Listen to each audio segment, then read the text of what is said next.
ஆண்டவர் எனக்கு உணர்த்தின வார்த்தை. ஞானசானத்தை குறித்து தான் எனக்கு உணர்த்தினார். நான் அடிக்கடி பேசியிருக்கேனே, ஆனாலும் தேவன் உணர்த்துறாரே. ஞானசானம் ரொம்ப முக்கியமான விஷயம். சிலர் சொல்லுவாங்க ஞானசானம் எல்லாம் பெரிய விஷயம் இல்லை. சில ஊழியக்காரங்க பேசியதை பார்த்துருக்கிறேன். பெரிய விஷயம் இல்லை. பெரிய விஷயமே ஞானசானத்தில் தான் இருக்கு. அல்லேலூயா. சிலர் சொல்லுங்க விசுவாசம்தான் முக்கியம், ஞானசானம் முக்கியம் இல்லை. அப்போ ஒரு விசுவாசி ஆபிரகாம் விசுவாசித்தான். அதன் பிறகு தேவன் சொன்ன காரியங்களின்படி அவன் எல்லாம் கீழ்ப்படிந்து அவன் நடந்தான். இப்போ விசுவாசம் இருக்கு. இப்போ இயேசு கிறிஸ்து அந்த பூமிக்கு வந்தார். அவர் தேவகுமாரன். அவர் பாருங்க நமக்கு காட்டின வழி, அவர் நமக்கு காட்டின அந்த அடிச்சுவடை தான் நம்ம பின்பற்றணும். சபைகளோ நான் காட்டுற வழியோ இல்லை. பைபிள் என்ன சொல்லுது அதை தான் நம்ம பின்பற்றி வாழணும். அல்லேலூயா. ஞானசானம் எதற்காக? ஞானசானம் எடுக்கலைன்னா என்ன நடக்கும்? இதெல்லாம் முக்கியமான விஷயம். எனக்கு கூட ஆண்டவர் என்னை ரட்சித்து விட்டுட்டாரு. எனக்கு கூட ஆண்டவர் நான் சொல்லி தான் ஞானசானம் எடுத்தேன். தர்க்கம் பண்ணிட்டு கிடந்தேன். நானும் அப்படி தான். அதெல்லாம் பெரிய முக்கியம் இல்லை, பரிசுத்தம் தான் முக்கியம்னு கேட்டேன். அப்படி பேசியிருக்கேன். ஆனால் பரிசுத்தம் அடைவதே ஞானசானத்தில் தான் இருக்குன்னு உள்ளது பிறகு தான் தெரியும். அல்லேலூயா. தானா ஒருவனும் பரிசுத்தம் அடையவே முடியாது. சரி, கவனமாக கேளுங்க. ஞானசானம் எதற்காக? நீங்கள் விசுவாசம் எனக்கு இருக்குது, ஞானசானம் தேவையில்லைன்னு சொல்லக்கூடாது. மார்க் 16:16 இயேசு என்ன சொன்னார்? விசுவாசம் உள்ளவனாகி ஞானசானம் பெற்றவனை ரட்சிக்கப்படுவான், அல்லாதவன் ஆக்கினைக்குள்ளாக தீர்க்கப்படுவான். இப்போ பாருங்க, நிறைய விஷயம். நான் அன்னைக்கு ஒரு காரியத்தை சொன்னேன். இயேசு கிறிஸ்துவை விசுவாசிக்காவிட்டால் ஆக்கினை தீர்ப்புன்னுள்ள ஒரு செய்தி கொடுத்தேன். அல்லேலூயா. 2 வாரத்துக்கு முன்ன பாருங்க, கண்டிப்பா விசுவாசித்து தான் ஆகணும். ஏன்னா அவர் தேவன், அவர் இரட்சகர், அவர் பாவத்தை சுமந்து தீர்த்தவர். தேவன் இவ்வளவு பெரிய கிருபையும் இவ்வளவு பெரிய இரக்கத்தையும் காண்பித்த பிறகும் அதை உதாசீனப்படுத்துகிற மனிதன் ஆக்கினை தீர்ப்புக்கு போவான்னு இருக்கு. இவ்வளவு பெரிய ரட்சிப்பை குறித்து கவலையற்றிருந்தால் தண்டனைக்கு எப்படி தப்பித்து கொள்வோன்னு இருக்குது. அல்லேலூயா. நீங்க வேதத்தை உன்னிப்பா பாருங்க. இதெல்லாம் கண்டிஷனா சொல்ல மாட்டாங்க. ஏன்னா ஆத்மாவை குறித்த ஒரு கவலை இன்னைக்கு நிறைய பேருக்கு கிடையாது. சரியா வழிகளை போதிக்க தெரியாது. நான் பெரிய வித்வானோ நான் பெரிய ஞானியோ இல்லை. என்னை தேவன் வழி நடத்தி எனக்கு கற்று தந்ததை தான் உங்களுக்கு நான் உபதேசிக்கிறேன். நானே தவறா 2 வருஷத்திட்ட சொல்லிட்டு நடந்தவன். நிறைய விஷயத்தில் அப்படிதான் ஆண்டவர் எனக்கு சொல்லி தந்து என்னை திருத்தி சரியா நடத்தினார். அப்ப எல்லாம் கண்ணீரா சிந்துவேன். இப்படப்ப இத்தனை நாள் நான் தப்பா பேசிட்டேனே ஆண்டவரே, ஆனாலும் நீர் என்ன நேசித்து இப்படி சரியா நடத்துகிறீரே. அல்லேலூயா. அந்த அன்பை நினைச்சா மறக்க முடியாது. ஞானசானம் முக்கியம். முதலாவது மனம் திரும்புதல், 2வது என்னது மறுபடி பிறத்தல், 3வது மனம் மறுபமாகணும். உலகத்துக்குத்த வேஷம் போடக்கூடாது. இதெல்லாம் வேத ஒழுங்கு. எல்லா வசனத்தையும் எடுத்து பிரசங்கிக்க டைம் இல்லை. ஆனால் சுருக்கமாக நான் சொல்கிற வசனத்தை நீங்கள் எழுதி எடுத்து நீங்கள் கற்று நீங்கள் ஒரு ஆத்மாவை அழிவிலிருந்து காப்பாற்ற பாருங்க, பொய்யிலிருந்து காப்பாற்ற பாருங்க, சத்தியமில்லாததிலிருந்து சத்தியத்துக்குள்ளே கொண்டு வாருங்க. எப்படியாவது சில ஜனங்களை நான் அக்னி அந்த தேவனுடைய கோபத்திலிருந்து காப்பாற்றணும், நித்திய ஜீவனுக்கு கொண்டு வரணும் உள்ள எண்ணத்தோடு இருங்க. அல்லேலூயா. அதுக்கு தான் இந்த பிரசங்க சத்தியத்தை ஆண்டவர் என்னை ஏவினார். நான் என்னடா நிறைய நாள் பேசியிருக்கேனே, ஆனாலும் இதை நான் பேசணும்னு ஆண்டவர் எனக்கு அதிகாலை ஜெபத்தில் என்னோடு பேசி உணர்த்தும் போது நான் இடையில பேச முடியல. இன்னைக்கு உங்களுக்கு நான் அந்த செய்தியை கொடுக்குறேன். தேவன் மகிமடைவராக, அவர் விருப்பம் நிறைவேறுவதாக. அல்லேலூயா. விசுவாசம் உள்ளவனாகி ஞானசானம் எடுக்கணும். விசுவாசம் இல்லாம எந்த ஞானசானமும் எடுத்து பிரயோஜனம் இல்லை. விசுவாசம் வராத ஒருத்தர் ஞானசானம் எடுத்து பிரயோஜனம் இல்லை. மனம் திரும்பி இயேசு கிறிஸ்துவை விசுவாசிக்கணும். அவர் தான் என் இரட்சகர். அல்லேலூயா. அப்ப இந்த ஞானசானத்தினாலே என்ன பலம் இருக்கிறது? நிறைய விஷயம் இருக்கிறது. அல்லேலூயா. ஞானசானம் இல்லைன்னா நமக்கு ஜீவனே இல்லை, உயிர்த்தெழுதலே இல்லை. அதை தெய்வ பிள்ளைகள் நல்லா புரிந்து கொள்ளுங்க. வசனத்தை நான் உங்களுக்கு காட்ட போறேன். வசனத்தை நீங்க எடுத்து படிங்க, அல்லைன்னா குறிப்பெடுத்துட்டு பிறகு படிங்க. அல்லேலூயா. இன்னொரு வசனத்தை நான் சொல்றேன். லூக்கா 7ஆம் அதிகாரம் 29-30, 27ஆம் அதிகாரம் 29-30 வசனம் சொல்லுகிறது. யோவான் ஞானசானம் கொடுக்கிறார். அநேக ஆயக்காரர்கள் பாவிகள் வந்து ஞானசானம் எடுத்தார்கள். ஆனா முக்கியமான ஆட்கள் பரிசேயர், சதுசேயர், இப்படிப்பட்டவையெல்லாம் 30ஆம் வசனத்தை படிப்போம். பரிசேயரும் நியாயசாஸ்திரிகளும், நியாயம் இன்னைக்கு அப்படிதான், நியாயசாஸ்திரிகள் எனக்கு எல்லாம் தெரியும். அவனாலே ஞானசானம் பெறாமல் தங்களுக்கு கேடு உண்டாக தேவனுடைய ஆலோசனை தள்ளி போட்டார்கள். ஆனா மற்ற மக்கள் எல்லாம் ஞானசானம் எடுத்து முந்தின வசனத்துல தேவன் நீதிபரர் என்று அறிக்கையிட்டார்கள். ஒரு அல்லேலூயா சொல்லுவோமா? இன்னைக்கு நிறைய பேர் ஞானசான உபதேசத்தை புறக்கணிச்சு தங்களுக்கு கேடு உண்டாக்கி கொள்ளுகிறார்கள். இது மனிதனுடைய ஆலோசனை அல்ல, தேவனுடைய ஆலோசனை. ஆண்டவராகிய இயேசு கிறிஸ்துவே 30 வயசுல அவர் ஊழியத்துக்குன்னு வரக்கு முன்ன அவர் யோர்தானுக்கு போய் இறங்கி ஞானசானம் எடுத்து தான் அவர் கரையேறி பரிசுத்தாவியை பெற்று 40 நாள் உண்ணாம குடிக்காம உபவாசம் இருந்து பிசாசினுடைய சோதனையெல்லாம் ஜெயித்து அவர் அதுக்கப்புறம் தான் ஊழியத்தை தொடங்கினார். அல்லேலூயா. வேதம் இயேசு காட்டின வழி, வேதம் தான் நமக்கு வழி. வழியும் சத்தியமும் ஜீவனுமாய் இருக்கிறது. வேத வசனம் நம்முடைய கால்களுக்கு தீபமும் பாதைக்கு வெளிச்சமா இருக்கிறது. அதனால விசுவாசம் உள்ளவனாக்கி ஞானசானம் எடுக்கணும், இல்லைன்னா ஆக்கனை தீர்ப்பு. அப்ப விசுவாசித்து தான் ஆகணும், ஞானசானம் எடுத்து தான் ஆகணும். ஞானம் வந்த பிறகு ஸ்நானப்படணும். இந்த ஞானசானம் எதற்காக உள்ளதை நீங்க தெளிவா புரிஞ்சுக்கிடுங்க. எடுத்துகளுக்கு கூட நான் எவ்வளவு சொல்லியும் புரியாம இருந்திருக்கோம். நீங்க என்னைக்கும் இது பேசிக்கிட்டு இருக்க முடியாது. அதனால நீங்க இதை கற்று தேறி உங்களுக்கு ஏன் இந்த பிரசங்கம், நீங்க உங்க குடும்பத்தில் உங்க நண்பர்கள் உங்களோடு உள்ளவர்களை நீங்க ஆதாயப்படுத்தி கொள்ளணும். அல்லேலூயா, அல்லேலூயா. இது எல்லாம் ஒரு பெரிய கடினம் அல்ல. 100 குடம் எண்ணெயில முங்கணும் ஆண்டவர் சொல்லல. ஏழைகளும் பணக்காரனும் எல்லாருக்கும் இலவசமா தண்ணிய தேவன் வைத்தார். ஒரு அல்லேலூயா சொல்லுவோமா? அதனால இது கடினமான நுகம் இல்லை. ஆனா இதை ஏற்றுக்கொள்ள முடியாதபடி சத்துரு என்ன செய்கிறான்? மனக்கண்ணை குருடாக்கி வச்சிருக்கிறான் அநேகருடைய மனக்கண். அப்ப விசுவாசம் வந்தாகணும், ஞானம் வரணும், ஸ்நானப்படணும். ஆமே, அல்லேலூயா. விசுவாசம் இல்லாதவங்க கீழ்ப்படிய மாட்டாங்க. விசுவாசம் வந்துதான் ஆகணும், இயேசுவை நம்பிதான் ஆகணும். நான் ஒரு நாள் உங்களுக்கு பிரசங்கித்தேன். வேதம் சொல்லுவது நான் அல்ல, இது மதமாற்றல்ல, இது மதம் அல்ல, இது ஜீவ வழி.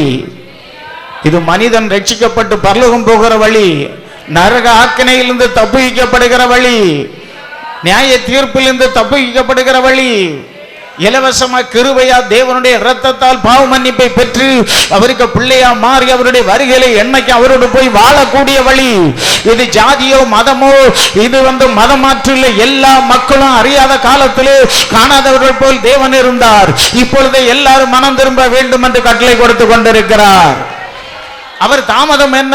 எல்லாரும் ரட்சிக்கப்பட வேண்டும் என்று நம்மேல் பொறுமையா இருக்கிறார். இதெல்லாம் வசனம் தான் உங்கள்கிட்ட பேசிக்கிட்டு இருக்கு. இந்த ஞானசானம் எதுக்குன்னு தெரியுமா? அப்போஸ்தலர் 2:38 பாவம் மன்னிக்கப்பட, பாவம் மன்னிக்கப்பட. என்ன பாவம்? பிறந்த பாவம், கர்ம பாவம், சாபம், ஆதாம் ஏவாளுக்கு போட்ட சாபம். அல்லேலூயா. எல்லாமே மன்னிக்கப்படணும். அந்த பாவம் மன்னிக்கப்படணும். இப்ப பேதுருட்ட கேட்கிறாங்க, பரிசுத்தாய் ஊற்றப்பட்டு அவங்க சுவிசேஷம் சொல்லும் போது 3000 பேர் மனம் திரும்பி விசுவாசித்து, சகோதரரே நாங்க என்ன செய்யணும்? அப்ப 38ஆம் வசனத்தில் சொல்றாரு, நீங்கள் பேதுரு அவர்களை நோக்கி நீங்கள் மனம் திரும்பி ஒவ்வொருவரும் பாவ மன்னிப்புக்கென்று 3000 பேருக்கு சொல்றாரு. ஒவ்வொருவரும் பாவ மன்னிப்புக்கென்று இயேசு கிறிஸ்துவின் நாமத்தினாலே ஞானஸ்நானம் பெற்றுக்கொள்ளுங்கள். அப்பொழுது பரிசுத்த ஆவியின் வரத்தை பெறுவீர்கள். இயேசு கிறிஸ்துவின் நாமத்தில் பெற்றுக்கொள். இப்ப இது கூட இன்னைக்கு கடந்து குழம்புது, மக்களுக்கு குழப்பி பிரசங்கிக்கிறாங்க. அல்லேலூயா. ஏன் நீ ஞானசானம் எடுக்க வந்து கேட்கிற, நான் என்ன செய்யணும்னு கேட்கிற. அப்போ ஊழியக்காரன் சொல்றாரு, நீ இயேசு கிறிஸ்துவின் நாமத்துல ஞானசானத்தை பெற்றுக்கொள். அப்ப ஞானசானம் நீ எடுக்க வரும்போது இயேசுவின் நாமத்துல தான் வரணும். நீ உன் பாவத்தை அவர்கிட்ட அறிக்கையிடணும். நீர் என்னுடைய பாவம் சுமந்தீரே, எனக்காக இவ்வளவு பாடுபட்டீரே, என் மேல இவ்வளவு அன்பு கூர்ந்தீரே, ஆண்டவரே என் பாவங்கள் போக கழுகப்பட, என் பாவம் மன்னிக்கப்பட என்னை ஆசீர்வதியும்னு நீ இயேசுவிட்ட தான் கேட்கணும். இயேசுதான் உன் ரட்சகர், இயேசுதான் பாவ மன்னிப்பை தருகிறவர். இயேசு கிறிஸ்துவின் ரத்தம் தான் சகல பாவங்களை நீக்கி நம்மை ரட்சிக்கும், விடுவிக்கும். அல்லேலூயா. அப்ப எடுக்கிற நீ, நான் எந்த நாமத்தில் எடுத்தேன்? இயேசுவின் நாமத்தில் தான் எடுத்தேன். அல்லேலூயா.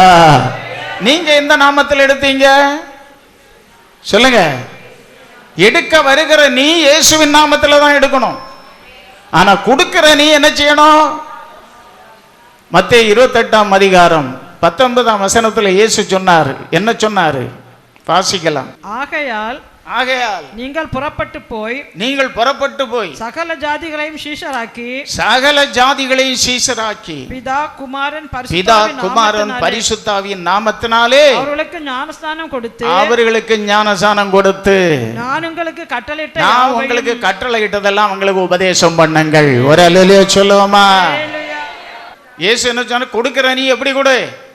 இந்த இயேசுவின் நாமக்காரே இந்த செய்தியை கேட்டா நீங்க கொஞ்சம் புரிஞ்சுக்கிடுங்க. நீங்க வஞ்சிக்கப்பட்டு ஏமாந்து போகாதுங்க. ஒரு அல்லேலூயா சொல்லுவோமா? எடுக்கிற நீ இயேசு இதுதான் உண்டு. இதுக்காக கடந்து கட்டி என்னமோ அது இதுன்னு உள்ள பிரசங்கங்களை கேட்டு ஏமாந்து போற மக்கள் நிறைய இருக்கு. பிதாவையும் குமாரனையும் மறுதளிக்கிறவனே அந்தி கிறிஸ்துன்னு பைபிள்ல இருக்கு. அன்பான தெய்வ பிள்ளைகளே, இதை நீங்க இந்த சத்தியத்தில் தெளிவா இருக்கணும். இனி எடுத்த உங்கள்கிட்ட ஒருத்தன் வருவான், நீ எந்த நாமத்தில் எடுத்த? நீ சொல்லணும் இயேசு நாமத்தில் எடுத்தேன். பப்பா பேனும் முழிப்பாவே. அல்லேலூயா. நீங்க பிதா குமாரன் பரிசுத்த ஆவி நாமத்துல நீங்க எடுக்கல. ஆனா ஊழியக்காரன் அந்த நாமத்துல தான் கொடுத்திருக்கிறாரு. பிதா குமாரன் பரிசுத்த ஆவி நாமத்துல எடுத்த நீ இயேசுவின் நாமத்தில் எடுத்த. அந்த பகுத்தறிவை புரிஞ்சு கொள்ளுங்க. எல்லா இடத்துலயும் அப்போஸ்தலர் தான் சொன்னாரு. இயேசு கிறிஸ்து பரமேறி போறதுக்கு முன்ன சீஷர்களுக்கு சொன்னதே அவங்க மாறி செய்தாங்க. அல்லேலூயா. ஒரு நாள் இயேசு சொன்னதை மாறி சீஷர்கள் செய்ததில்லை.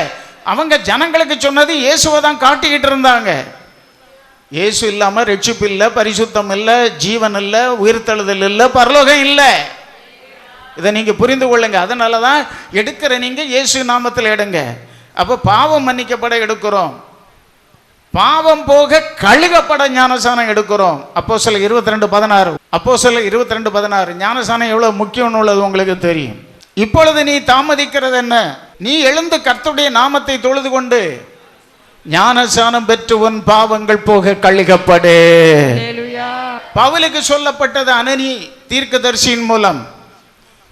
இப்போ உள்ள தீர்க்கதரிசிகள் இதெல்லாம் சொல்ல மாட்டாங்க. அன்னைக்குள்ள தீர்க்கதரிசி எல்லாம் இப்படிதான் வழி நடத்தினாங்க. அல்லேலூயா. கர்த்தருடைய பரிசுத்த நாம மகிமை. பாவம் போகணும். என்ன பாவம்?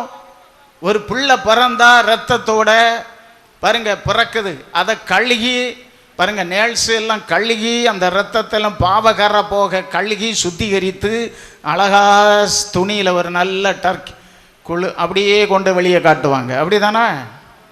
நீ பிறந்த பாவம், கர்ம பாவம், உன் பெற்றோர் பாவம், நீ அதுவரை செய்த பாவம் அத்தனையும் நீ அறிக்கையிட்டு அந்த பாவமெல்லாம் போக அந்த இரத்த கரைகள் போக நீ கழுகப்படுவதுதான் மூழ்கி ஞானசானம் எடுப்பது. அப்ப ஞானசானம் எடுத்தா உன் பாவங்கள் மன்னிக்கப்படுது. ஞானசானம் எடுத்தா உன் பாவம் போக கழுகப்படுகிறாய். அடுத்து பாருங்க, மீகா 7:19 நீ முங்கும் போது சமுத்திரத்தின் ஆழத்துல உன் அக்கிரமத்தை பாவத்தை போட்டுறியாரு. நல்லா புரிஞ்சுக்கிடுங்க. வேதம் சொல்லுது பாருங்க, நம்முடைய அவர் திரும்ப நமக்கு இறங்குவார், நம்முடைய பாவங்களை அடக்கி சமுத்திரத்தின் ஆழங்களில் போட்டு விடுவார். அப்ப நீ எங்க முங்குதியோ அந்த பாவம் சமுத்திரத்தின் ஆழத்துல போயிடும். அல்லேலூயா. அல்லேலூயா. அங்க யோர்தான்ல கொடுத்தாங்க, தண்ணி மிகுதியான இடத்துல கொடுத்தாங்க. இயேசுவுக்கு காலத்துல, அப்போஸ்தலருடைய காலத்துல. அதெல்லாம் சமுத்திரத்தின் ஆழத்துக்கு போயிடும். அல்லேலூயா. அதுக்கப்புறம் என்ன செய்வாராம்? அதை நினைக்க மாட்டாராம். எபிரேயர் 18:12, எபிரேயர் 10:17 குறிச்சுக்கிடுங்க. அதுக்கு பிறகு அந்த பாவம் நீ நினைச்சாலும் நினைக்க மாட்டார். நீ 1000 தப்பு செய்திருக்கலாம், அல்லேலூயா. நீ வேசித்தனம் பண்ணி இருக்கலாம், நீ பல ஏமாத்தி இருக்கலாம், புத்தலாட்டம் பண்ணி இருக்கலாம், நீ ஏமாற்றி சம்பாதிச்சிருக்கலாம். ஆனால் சகையை போல நாளத்தனையை திருப்பி கொடுத்துக்கிட்டு ஞானசானம் எடுக்கணும். ஒரு அல்லேலூயா சொல்லுவோமா? நான் அநியாயமாக எதை பெற்றிருந்தாலும், நான் அநியாயமாக என்ன சம்பாதித்தேனோ ஆண்டவர்கிட்ட சொல்கிறான், அதில் நாளத்தனையாக திருப்பி கொடுத்துட்றேன். நல்ல வசதி உள்ளவன், அல்லேலூயா. நான் அநியாயமாக சம்பாதிச்சதில் நாளத்தனையா திரும்ப கொடுக்கிறேன். அடுத்து என்ன சொல்றான்? என் சொத்து நிறைய கிடக்கு, பாதியை வித்து ஏழைகளுக்கு கொடுக்கிறேன். அப்பதான் சொன்னார், இந்த வீட்டுக்கு இன்றைக்கு ரட்சிப்பு வந்தது. அல்லேலூயா. பாருங்க, இங்க என்ன சொல்றார்? பாவத்தை நினைக்க மாட்டாராம். எபிரேயர் 8:12, ஏனெனில் நான் அவர்கள் அநியாயங்களை கிருபையாய் மன்னித்து அவருடைய பாவங்களையும் அக்கிரமங்களையும் இனி நினையாமல் இருப்பேன் என்று கர்த்தர் சொல்லுகிறார். நான் சொல்லல. ஏன்னா அவர் மன்னிக்க தயபருத்த தேவன், நினைக்கவே மாட்டார். நீ நினைச்சாலும் நீ நினைச்சுக்கிட்டு நடக்காத. சாத்தான் சொல்லுவான், நீ அப்படி இல்லை இப்படி இல்லை, பலரையும் கொண்டு வந்து குழப்புவான். குழம்பாத. வசனம் என்ன சொல்லுதோ அவர் நினைக்க மாட்டார். அல்லேலூயா. இதுதான் இலவசமாக கிருபையாக கிடைக்கிற ரட்சிப்பு. சில விஷயத்தை நம்ம செய்யும்போது அது கடினமாக தோணுது. ஏன்னா விட மாட்டான். சாத்தான் வந்து உன்னை மூளையை போட்டு குழப்பிக்கிட்டே இருப்பான். உன்னை ஏமாத்திக்கக்கூடிய ஆட்கள் நிறைய இருக்கு இப்போ ஆண்டவருக்கு பேரால. இது நான் சொல்லுவது எல்லாம் உண்மை. அல்லேலூயா. அடுத்தது அதே எபிரேயர் 10:17 அதே வசனம் இருக்கு. அவர்களுடைய பாவங்களையும் அவர்களுடைய அக்கிரமங்களையும் நான் இனி நினைப்பதில்லை என்பதை சொல்லுகிறார். அல்லேலூயா. என்னைக்கு ஞானசானம் எடுத்தியோ அதன் பிறகு வாழ வேண்டிய விதம் வேற. அது சபைக்கு வரணும். அல்லேலூயா. போதனைகளை கேட்டு அதுக்கு பிறகு என்ன செய்யணும்னு ஆலோசனை காணும். சிலர் தெரியாட்டாலும் ஊழியக்காரன்ட்ட கேட்பதில்லை, எல்லாம் பண்ணிக்கிட்டு ஊழியக்காரன்ட்ட சொல்லியது. அப்படி இருக்கக்கூடாது. விசுவாசிகள் தெரியாததை கேட்கணும். ஆமென். எல்லார்கிட்டையும் போய் கேட்கக்கூடாது. உங்களை நடத்துகிற ஊழியக்காரன்ட்ட கேட்கணும். அல்லேலூயா. பாவத்தை நினைக்க மாட்டார். சரி, இனி ஞானசானத்தினால நம்ம என்ன ஆகிறோம் பாருங்க. ஞானசானம் எடுப்பதனால சுத்த ஜலத்தால் கழுகப்படுகிறோம். எபிரேயர் 10:22 வாசிக்கலாம். துர்மனசாட்சி நீங்க தெளிக்கப்பட்ட இருதயம் உள்ளவர்களாய் சுத்த ஜலத்தால் கழுவப்பட்ட சரீரம் உள்ளவர்களாயும் உண்மையான இருதயத்தோடும் விசுவாசத்தின் பூரண நிச்சயத்தோடும் தேவனிடத்தில் சேரக்கடவோ. சொல்லுவோமா? கழுகப்பட்டுதான் தேவனிடத்தில் சேர முடியும். ஆமென். தேவனுக்கு மகிமை உண்டாவதாக. முழுவதும் நம்ம சுத்தமாக்கப்படுகிறோம். நல்லா புரிஞ்சுக்கிடுங்க.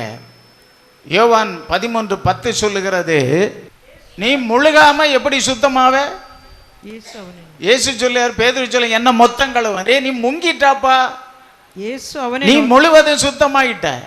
அல்லேலூயா. நீ முழுகின, நான் இனி உன் காலை தான் கழுவணும்.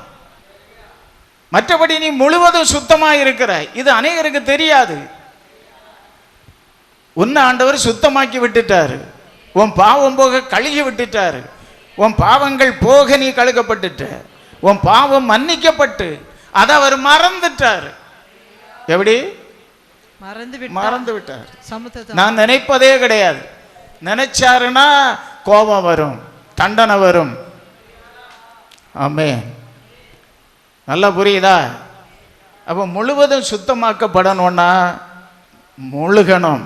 இந்த 1 பேதுரு 3:21 சொல்லுகிற ஞானசானமானது மாம்ச அழுக்கை போக்குதலாயிராமல் தேவனை பற்றும் நல் மனசாட்சியின் உடன்படிக்கை.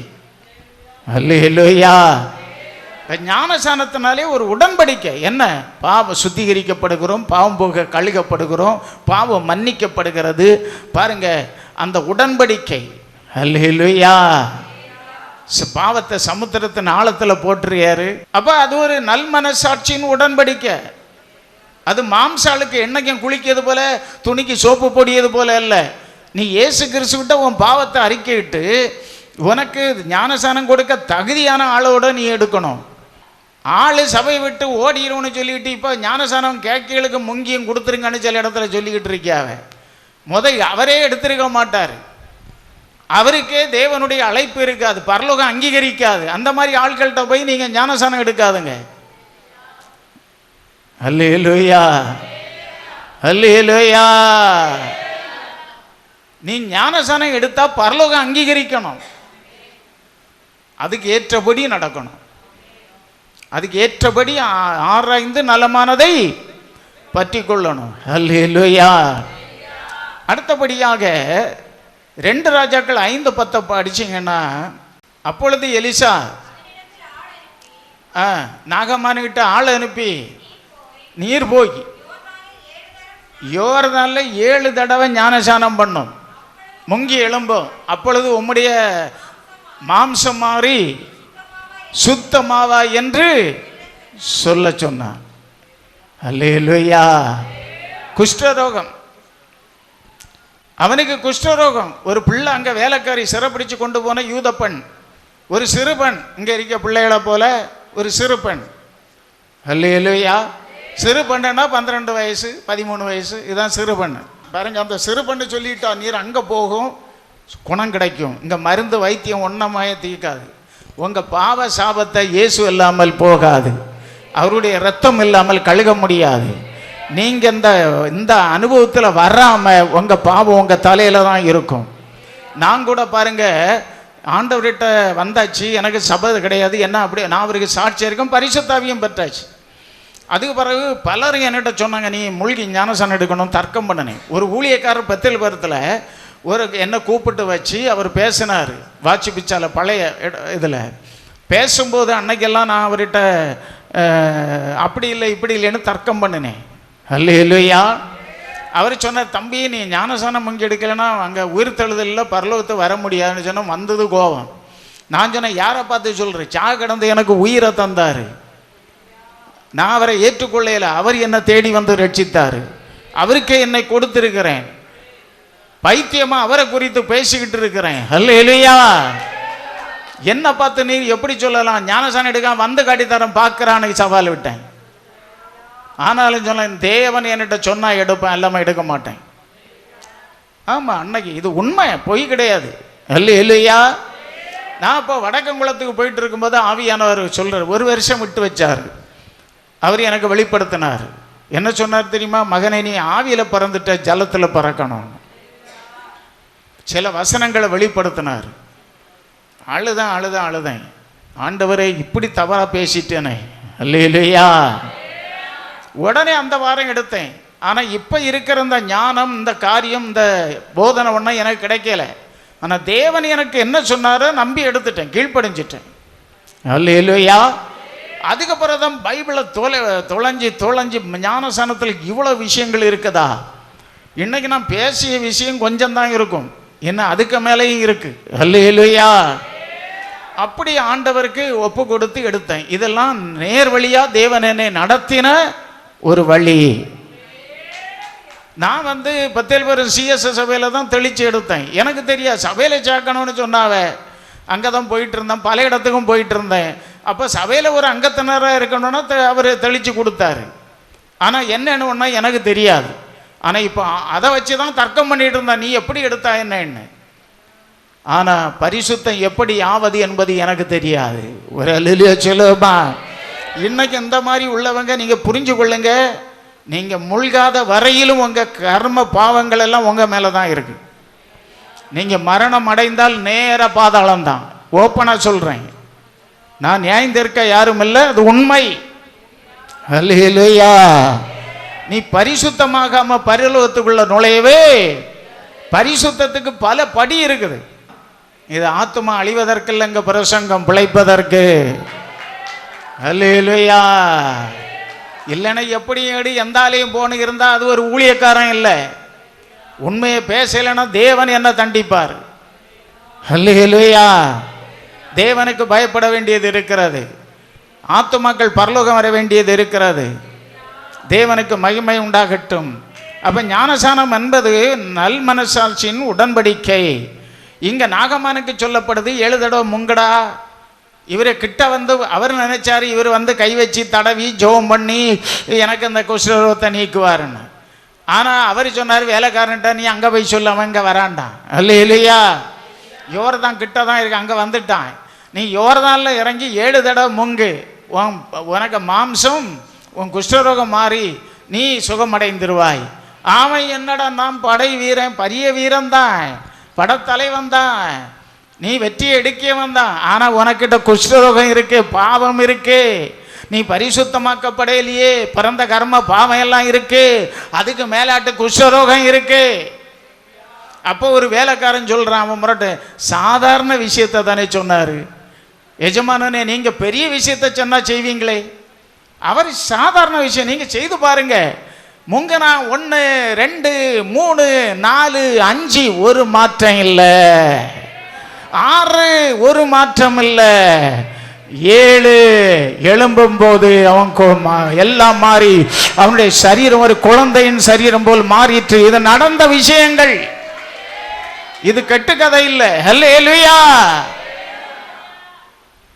இஸ்ரவேலின் தேவனை போல ஒரு தேவன் இல்லை என்று சொல்லிட்டு போனான்.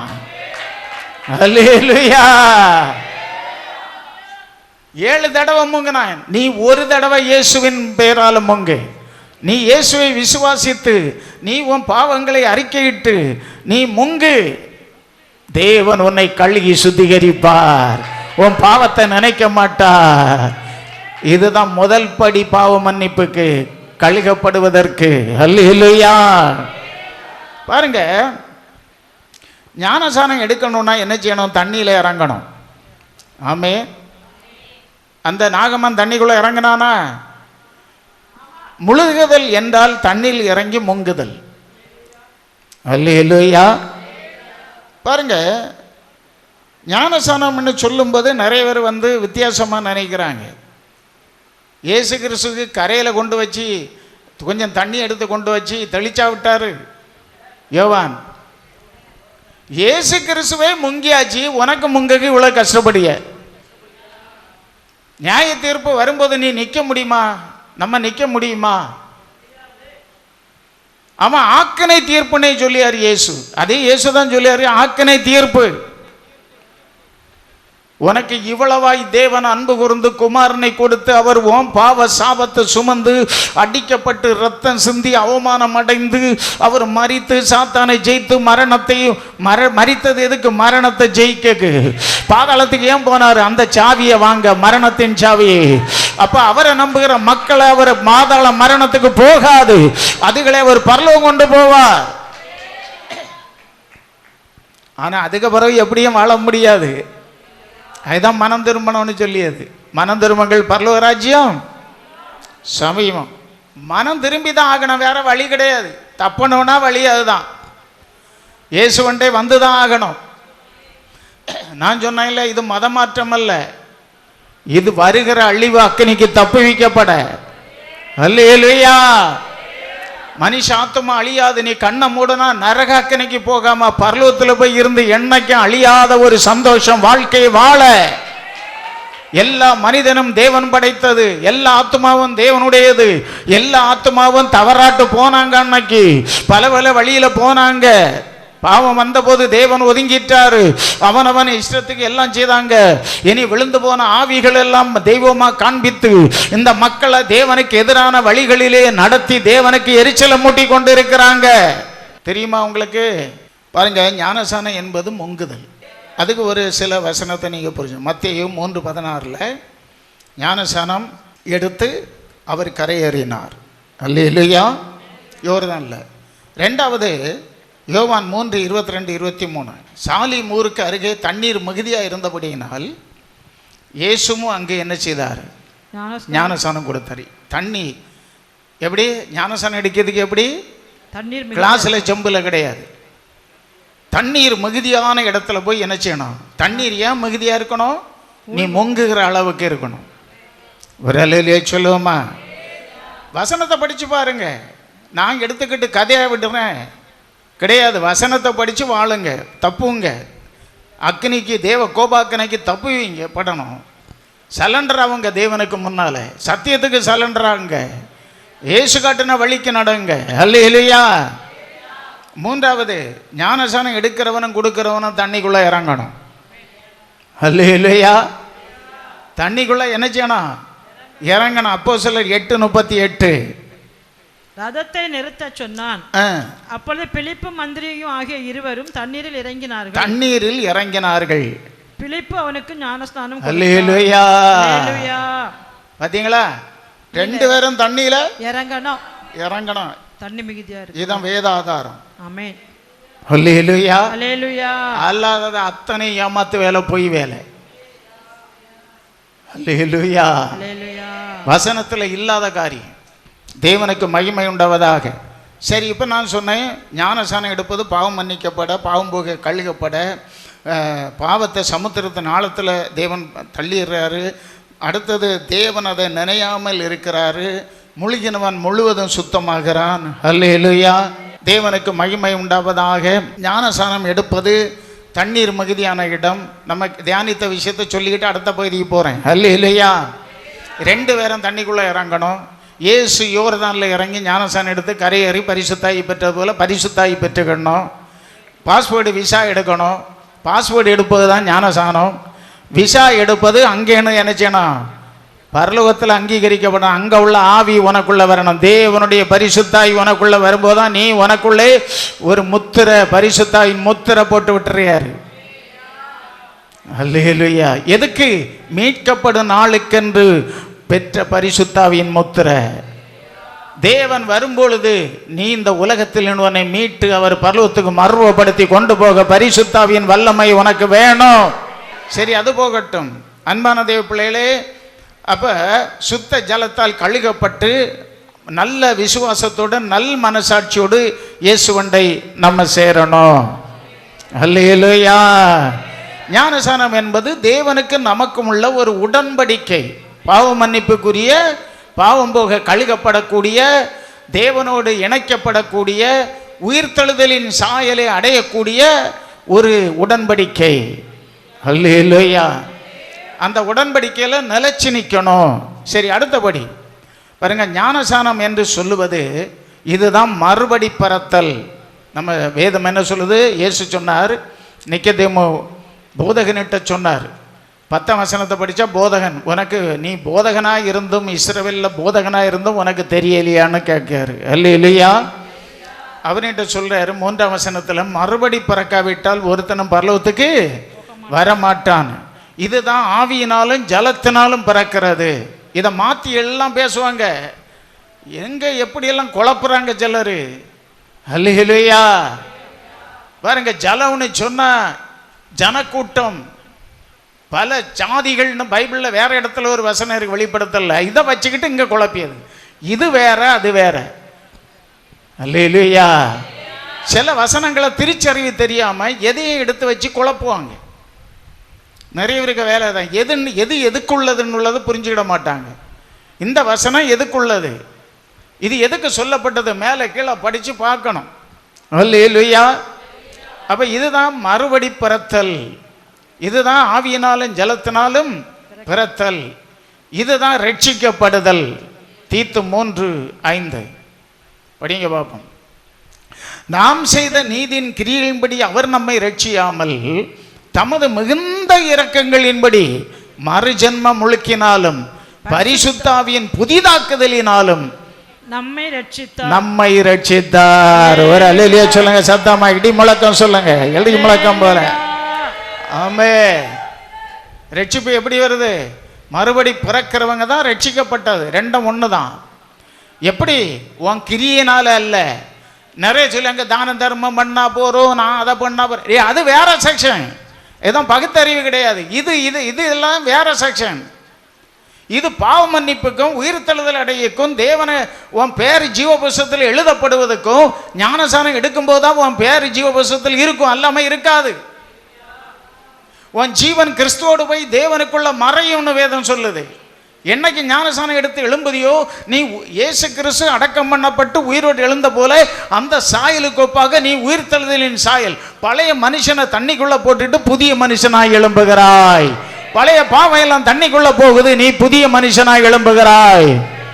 அது நீங்க ரோமர் 6ஆம் அதிகாரம் 1 நீங்க அந்த அதிகாரம் எல்லாம் கவனமா படி, 5ஆம் வசனம் வரை படிச்சு பாருங்க கவனமா. அடுத்த கீழே பாருங்க. அடுத்தது கொலோசியர் 2ஆம் அதிகாரம் 12 படிச்சு பாருங்க. ஹல்லேலூயா. அந்த கொலோசியர் 2:12 படிங்க. ஞானசானத்தினாலே அவரோட கூட அடக்கம் பண்ணப்பட்டவர்களாகவும் நல்ல கவனிங்க. செத்தவனை தான் அடக்கணும். நீ பாவத்துக்கு செத்து நீதிக்கு பிழைக்கணும். நீ மனம் திரும்பி பழையதை விட்டுக்கிட்டு நீ என்ன செய்யணும்? ஞானசானம் எடுக்கும்போது நீ இயேசு மரித்தா போல நீ உலகத்துக்கு மரிக்கிறாய், பாவத்துக்கு மரிக்கிறாய். நீ மற்ற காரியங்களை எல்லாம் விட்டுட்ட. இனி வாழ்ந்தாலும் செத்தாலும் இயேசுவுக்கு. நான் பரலோகம் போனோம், என் பேர் ஜீவ புஸ்தகத்தில் இருக்கணும். நான் எப்படி இந்த உலகத்தை விடும்போது பரலோகத்தில் போய் வாழணும். அதனால பழைய காரியத்துக்கெல்லாம் நான் செத்துட்டேன். இனி செத்த மனுஷனை கொண்டு என்ன செய்யணும்? செத்தவனை கொண்டு பூத்தணும். அதுதான் இதுக்கு அடையாளம். அதுதான் ஞானசானத்தினாலே அவரோட கூட அடக்கம் பண்ண இயேசுவோடு கூட அடக்கம் பண்ணப்பட்டவர்களாகவும் அதிலே அவரை மரித்தோரிலிருந்து எழுப்பின தேவனுடைய செயலின் மேலுள்ள விசுவாசத்தினாலே அவரோடு கூட எழுந்தவர்களாய் இருக்கிறோம். அதுதான் இயேசு ஞானசானம் எடுத்து அவர் என்ன செய்தார்? பரிசுத்தாய் பெற்று அவர் மரித்து உயிரோடு எழுந்தார். இந்த அனுபவத்தோடு நீ இருந்தேன்னா, நான் இருந்தேன்னா, இருக்கிற அத்தனை பேரும் மரிக்கும் போது நீ பாதாளத்துக்கு போவதே கிடையாது. ஒரு அல்லேலூயா சொல்லுமா? நீ போறேன்னு சொன்னாலும் பாதாளம் உன்னை ஏற்றுக்கொள்ளாது. பாதாள சாவியை ஆண்டவர் இயேசுவை கையில இப்போ அவரை நம்பி இந்த வழியில வாரவங்களுக்கு அதான் அவர் சொன்னாரு, பாதாளத்தின் திறவுகோலை உடையவராய் இருக்கிறேன், மரணத்தின் திறவுகோலை உடையவராய் இருக்கிறேன். அல்லேலூயா. அன்பான தெய்வ பிள்ளைகளே, உயிர்த்தெழுதலின் சாயலில் இருக்கிறோம். அப்போ உயிர்த்தெழுதல் சாயலை பெற்ற நீ எப்படி வாழணும்? பழைய பாடியா வாழணும்? தேவனுக்கு மகிமை உண்டாவதாக. இதுதான் தீத்து 3:5 இருக்கு. நம்ம செய்த கிரியைகள் போறோம்னு சொன்னா அது வேற செக்ஷன். நல்ல கிரியை செய்யணும், ஏழைகளுக்கு உதவணும், தான தர்மம் பண்ணணும், அது வேற. அதனால ஒருத்தன் பரலோகம் போக மாட்டான். அதான் சொல்ல, நாம் செய்த கிரியைகளின்படி அவர் நம்மை ரட்சிக்கவில்லை. நீங்க பாருங்க, கொர்நேலியு அப்போஸ்தலர் 10ஆம் அதிகாரத்தை படிச்சு பாருங்க. அவன் வீட்டாரோடு தான தர்மம் பண்ணினவன், பயந்தவன், தேவனுக்கு எப்பொழுதும் ஜெபம் பண்ணுகிறவன். அவன் ஜெபம் பண்ணிட்டு இருக்கும்போது தூதன் வந்து சொல்லுகிறார், உன் தான தர்மம் எல்லாம் அங்க பரலோகம் வந்து எட்டிட்டு, இப்போ அவனை பரலோகத்தை கொண்டு போகணுமே, அவன் ரட்சிக்கப்படணுமே. அதுக்காக அவர் சொல்றாரு, பேதுருவை கூப்பிடுங்கன்னு சொல்றாரு. என்ன இடத்துல இருக்கிறான்? அவர் ஆளை விட்டு கூப்பிட்டார். இவன் 100க்கு அதிபதி, நிறைய ஏழைகளுக்கு உதவி, இது எல்லாம் சேர்ந்து அங்கே கூடி இருக்குது. ஒரு கூட்டமே பேதுரு வரும்போது இருக்குது. நீங்க அந்த வசனங்களை படிச்சு பார்க்கணும். பாருங்க, பேதுரு வந்து அந்த 10ஆம் அதிகாரத்தை பேதுரு வந்து பிரசவம் பண்ணுகிறார் இயேசுவை குறித்து. மரித்து உயிரோடு எழும்போது பேசிக்கிட்டு இருக்கும் போதே பரிசுத்தாவி இறங்கினார் எல்லாரும் மேல. ஏன்னா அவ்வளவு தாகமா இருக்கிறாங்க, அவ்வளவு வாஞ்சியா இருக்கிறாங்க. பரிசுத்தாவி இறங்கினார். அடுத்த இனி நம்ம போல பரிசுத்தாய் பெற்ற இவங்க தண்ணீரை விளக்கலாமா என்று சொல்லி அவர்களுக்கு ஞானசானம் கொடுத்தார்கள். இதுதான் மறுபடி பிறத்தல். ஏன் நீ நல்லது செய்தா போறோம்னா இயேசு இங்க வர வேண்டிய அவசியம் இல்லையே. இயேசு எதுக்கு வந்து இந்த மரித்து உயிரோடு எழும்பணும்? இதெல்லாம் எவ்வளவு ஞான அர்த்தம். மரித்ததுக்காக ஏன் மரிக்கணும்? ஏன் அவர் பாதாளத்துக்கு போகணும்? ஏன் அவர் இந்த பாடுபடணும்? இதுக்கெல்லாம் எவ்வளவு விஷயங்கள் இருக்கு தெரியுமா? நமக்கு இதெல்லாம் சின்ன மூளையை வச்சுக்கிட்டு தெரியாது. போதனைகளை நம்ம சரியா கேட்பதும் இல்லை. நல்லா புரிஞ்சுக்கிடுங்க, எல்லாத்துக்கும் ஞான அர்த்தம். அல்லேலூயா. நிறைய விஷயம் இருக்கு. அதெல்லாம் அது காரணங்கள் தெரியாம தான் அநேகர் அலம்பிட்டு கிடக்கிறது. பாருங்க, அடுத்தபடியாக நான் சொல்றேன், ரட்சிக்கப்பட்டவர்கள் சபையில் சேர வேண்டாம். அப்போஸ்தலர் 2:47. ரட்சிக்கப்பட்டாச்சு. அவங்க எல்லாம் நினைச்சணும், சபையில. ரட்சிக்கப்பட்டவர்கள் எல்லாம் தேவன் எங்க கொண்டு சேர்க்கிறார்? சபையில். சபையில. அவர் தான் சேர்க்கிறார். அவர் ரட்சிக்கப்பட்ட கூட்டம் தான் சபை. ஸ்நானம் எடுத்து மனம் திரும்பி பாவத்தை விட்டு பாவத்துக்கு செத்து நீதிக்கு பிழைத்தவர்கள், உயிர்த்தெழுதலின் சாயலில் இணைக்கப்பட்டவர்கள், இப்படிப்பட்டவர்கள் கூடுகிற இடம்தான் சபை. சுவிசேஷம் இதா? இயேசு கிறிஸ்து உன் கண்ணீரை துடைக்க போறேன், உன்னை சமாதானம் தருவார், அப்படியே பிரசங்கம் பண்ணினார். பிரசங்கம் என்ன? மனம் திரும்புங்கள், பரலோக ராஜ்யம் காலம் சமயமாயிற்று. அல்லேலூயா. வசனத்தை விசுவாசியுங்கள் என்று சொல்லி அவர் மனம் திரும்பி விசுவாசியுங்கள் என்று பிரசங்கித்தார். மார்க் 1:15. அல்லேலூயா. காலம் நிறைவேறிற்று, தேவனுடைய ராஜ்யம் சபையுமாயிற்று, நீங்கள் மனம் திரும்பி வசனத்தை ஏற்றுக்கொள்ளுங்கள் என்று சொன்னார். அல்லேலூயா. அவர் சொன்னார், நீ தேவராஜ்யத்தை நீதியின் தேடு, உனக்கு எல்லாம் கொடுக்கப்படும். ஒரு போதகன், இஸ்ரவேலின் போதகன் வந்து சொல்லும்போது நீ மறுபடி பிறக்கணும்னு சொன்னார். அவரை புகழ்றாரு வந்து. இவர் அதை கேட்கல, நீ அவன் ஆத்மா முக்கியம். அவர் வந்த நோக்கம் தான், இந்த உலகத்துள்ள அத்தனை மனிதனையும் ரட்சிக்கணும்னு தான் இயேசு இந்த பூமிக்கு வந்தார். அத்தனை மனிதனுடைய பாவ சாபத்தை அவர் சுமந்தாச்சு. அவர்கிட்ட வராத வரையிலும் பாவ சாபத்திலிருந்து நீ விடுதலை அடைய முடியாது. சில தீர்க்கதரிசி சொல்லலாம், உன் சாபத்தை மாற்றுகிறார். கன்வென்ஷன்ல சொல்லலாம், உன் சாபம் மாறுகிறது. நானும் ஒரு காலத்தில் இதெல்லாம் நம்பிதான் இருந்தேன். இதெல்லாம் ஏமாத்து வேலை. சரி, அவங்க சுவிசேஷம் பேசுறாங்களா கன்வென்ஷன் கூட்டத்தில்? பேச மாட்டாங்க. ஏன்னா பணம் வராது, ஆளு சேராது, கூப்பிடவே மாட்டாங்க. சரியா சத்தியம் சொன்னா என்ன செய்ய மாட்டா? அடுத்த தடவை கூப்பிட என்ன கூப்பிட. நீ ஜனங்களுக்கு இரத்த பலிக்கு ஆளாகாத. ஊழியக்காரர்களுக்கு சொல்றேன், உன் பணத்துக்கு பெருமைக்கு புகழுக்குன்னு நீ உருட்டி உருட்டி வசனத்தை பேசி உன் பிழைப்புன்னு இருந்தேன்னா தேவன் வந்து வேதம் சொல்லுகிறது, 2 பேதுரு 2:3 படிங்க சீக்கிரம். இப்படிப்பட்ட வேத பொருட்களை கொண்டு தேவன் அவங்க எதனால உருட்டுறாங்க புரட்டுறாங்கன்னு அங்க வசனம் சொல்லுது.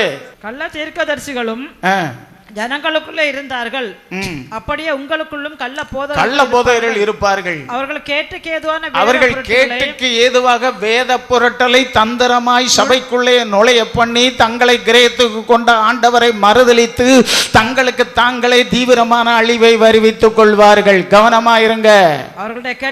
அவருடைய கெட்ட நடக்கைகளை கொஞ்சம் பேர் அல்ல, பரலோகத்துக்கு போறது சிலதுன்னு தான் சொன்னார். கேட்டு போற வழி விசாலம்.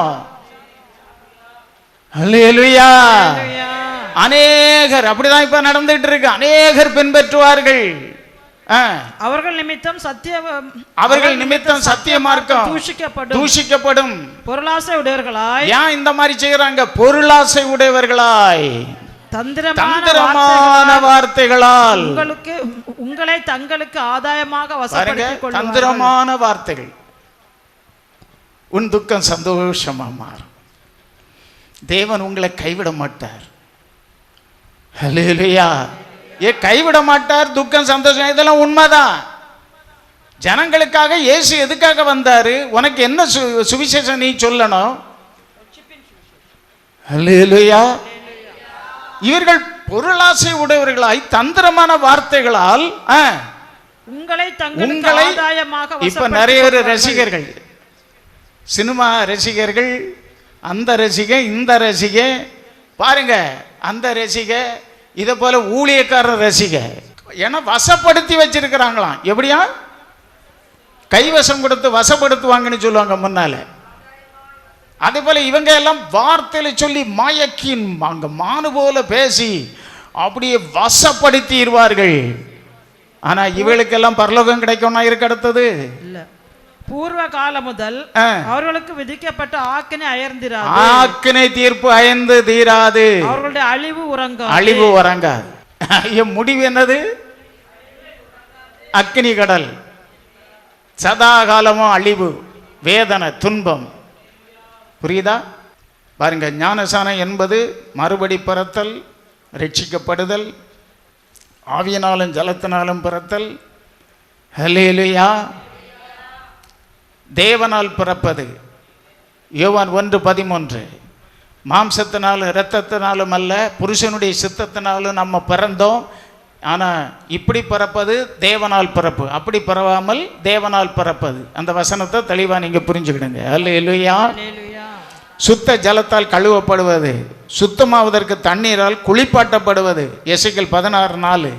ஜலத்தினால் முழுக்கு காட்டி இரத்தமற அவர் பாவத்தை கழுகி எடுப்பது. எசேக்கியேல் 16:9. ஞானசானம் உயிர்த்தெழுதலின் சாயலில் நாம் இணைக்கப்படுகிறோம். ரோமர் 6:5. அல்லேலூயா. ஞானசானம் பரிசுத்தாய் பெறும்போது ரட்சிப்பின் வஸ்திரத்தை பெற்றுக்கொள்கிறோம். ஞானசானம் பெறும்போது ரட்சிப்பின் வஸ்திரம் கிடைக்கிறது. பாருங்க, ஏசாயா 61:10 நம்ம படிக்கலாம். அல்லேலூயா. பரிசுத்தாய் பெறும்போது நீதியின் சால்வை உன் மேலே விழுந்திருக்கு. அதுக்கு பிறகு நீதி, நேர்மை, உண்மை, தாழ்மை, அன்பு, மன்னிக்கிற குணம், ஆத்துமா பாரம், தேவனோடும் தேவ சபையோடும் உள்ள ஐக்கியத்தில் முன்னேறுவது. அல்லேலூயா. வாசிக்கலாம். ஏசாயா 61:10 சொல்லி முடிப்போம். கர்த்தருக்குள் பூரிப்பாய் மகிழுகிறேன், கர்த்தருக்குள் பூரிப்பாய் மகிழுகிறேன், என் தேவனுக்குள் என் ஆத்துமா களிகூர்ந்திருக்கிறது, என் தேவனுக்குள் என் ஆத்துமா களிகூறுகிறது. மணவாளன் ஆபரணங்களினால் தன்னை அலங்கரித்துக் கொள்கிறது, மணவாளன் ஆபரணங்களினால் தன்னை அலங்கரித்துக் கொள்வதற்கும், மணவாட்டி நகைகளினால் தன்னை கல்யாண மாப்பிள்ளை கல்யாணம் பண்ண ஒப்பாக மணவாட்டி என்ன செய்கிறாள்? நகைகளினால் தங்களை சிங்காரித்துக் கொள்வதற்கும் ஒப்பாக அவர் ரட்சிப்பின் வஸ்திரங்களை எனக்கு உடுத்தி, அவர் ரட்சிப்பின் வஸ்திரத்தை எனக்கு உடுத்தி நீதியின் சால்வை எனக்கு தரித்தார், நீதியின் சால்வை எனக்கு தரித்தார். அல்லேலூயா. அதுதான் என் ஆத்துமா களி கூறுகிறது தேவனுக்குள். அல்லேலூயா. இதனாலதான் சபைக்கு எழுதும் போது வெளிப்படுத்தல் 3:17-18 அவர் சொல்றாரு, நீ எல்லாம் இருக்கு, திரவியம் இருக்கு, பணம் இருக்கு, ஒரு குறையும் இல்லைன்னு நீ சொல்ற, ஆனா நீ நிர்வாணி, நீ நிர்பாக்கியம் உள்ளவன், நீ நிர்பாக்கியம் உள்ளவன். எத்தனை வசனம்? 3:17. வெளிப்படுத்தல் 3:17. நீ நிர்பாக்கியம் உள்ளவனும், நிர்பாக்கியம் உள்ளவனும், பரிதபிக்கப்பட பணம் இருக்குன்னு சொல்லி அவனுக்கு சொல்லியாரு, எனக்கு ஒரு குறையும் இல்லை, நல்ல வேலை இருக்கு, பொண்டாட்டி பிள்ளை இருக்குது, கார் இருக்கு, பங்களா இருக்குது, எனக்கு கோடிக்கணக்கில் பேலன்ஸ் இருக்கு, இல்லைன்னா லட்சக்கணக்கில் இருக்குது. இப்படிப்பட்டவனுக்கு ஆவியானவர் சொல்றாரு, நீ இப்படி எல்லாம் சொல்ற. முந்தின வசனத்தை படிச்சா தெரியும். நீ இப்படி எல்லாம் சொல்ற, நீ யாரு தெரியுமா? நிர்பாக்கியம் உள்ளவனும்.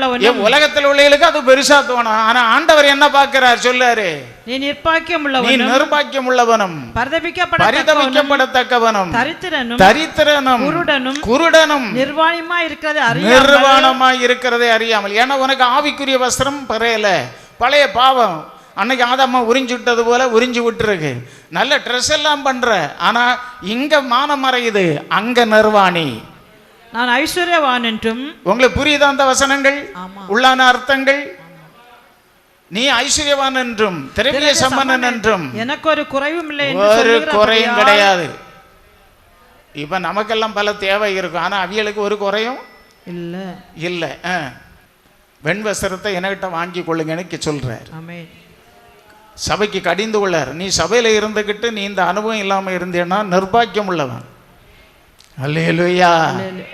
தரித்திரன், குருடன், பரிதாபம் உள்ளவன், பரிதவிக்கப்படத்தக்கவன்.